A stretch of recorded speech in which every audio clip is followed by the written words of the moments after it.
Well, I was taking it slow, and I was giving him the opportunity. But when he said that he just got off of the boat, I was really upset over that. And I looked at my wife, and my wife says, This is not going to happen. We cannot have this here today or tomorrow. I just wanted to say to my son, smack him in the back of the head and say, what the hell were you thinking of when you hired this guy? Just very surprising, and I mean, it was an amazing thing to do. And once it was revealed, it was pretty funny. It was incredible. We feel pretty betrayed because we were all laughing our asses off about how pissed off Steph was, because it was really funny. If you saw your face, you were like perfect. You were like, seriously, guys, this is gonna kill me. Yeah. And then we all just laughed because I didn't care. I laughed a lot. I laughed a lot at their expense, and I didn't find it very funny that it was whole stage and we didn't know about it. I would have enjoyed a lot more if they were legitimately angry and I was having a good time. I'm not gonna lie, I'm legitimately upset that was a joke, because that was great. And I was like, I just couldn't stop laughing. And then he started talking about his mom. I was like, I feel like an asshole. This is bad. That's right. You know, he started to cry, I started to cry, I got uncomfortable, but he owned the room. That's the thing that was cool about it. He convinced all of us. And so we're laughing, but feeling terrible for laughing at a guy that barely speaks English. It was perfect. It was absolutely perfect. I pulled up my phone, was going to get ready to marry him myself, get certified. It was pretty close. I'm going back. Yeah, I was already starting to try and think of the things I was going to say to this guy to let him down easy, let him know there was no way he was going to be the officiant for this wedding. It really didn't help out that, like, we were up in the hotel room and Steph and Guy were both like, yeah, so the real officiant couldn't make it, and then I'm making jokes about how something always has to go wrong in a wedding, and then next thing I know that everything was actually okay with it, that their uncle was going to do it anyway, and the officiant was just playing a joke on us. Yeah, that's not the one I was saying right here, brother. I cried. Tears. I was convinced it was going to be a very long but extremely funny wedding. I just had one thing to say. Mersh was looking damn good at that point.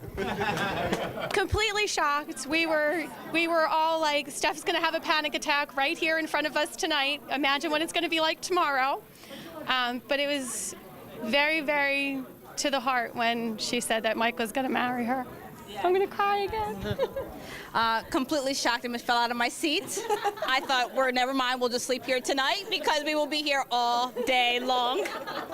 I didn't want to make anybody feel bad, so I was just kind of like, let's be appropriate about it and nobody make fun of him that he's having all these issues. But I was definitely thinking to myself that we really should try to quickly find somebody else to replace him.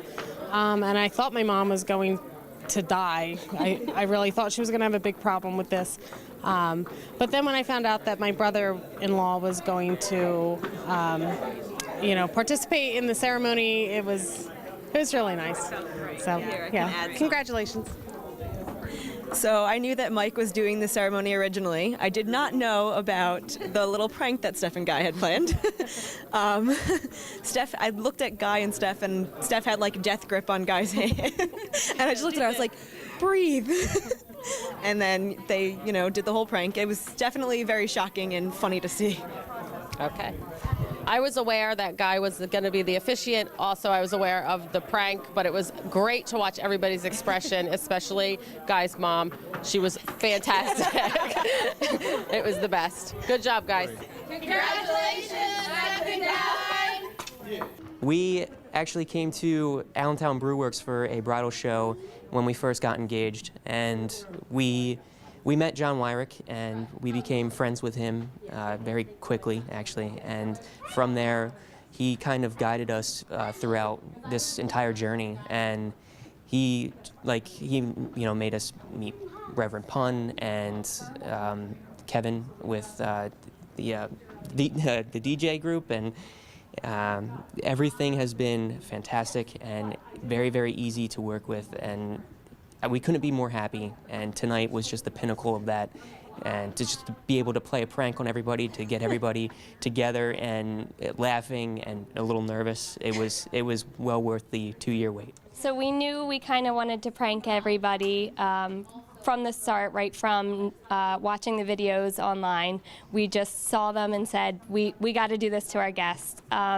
So it was great, and we did pretty well at keeping it a secret, so I think the reactions were fantastic. I had a couple family members say they almost jumped up and said, this cannot happen. So we just couldn't be any happier with the joke and how it turned out, and it certainly made for a memorable night. Yeah.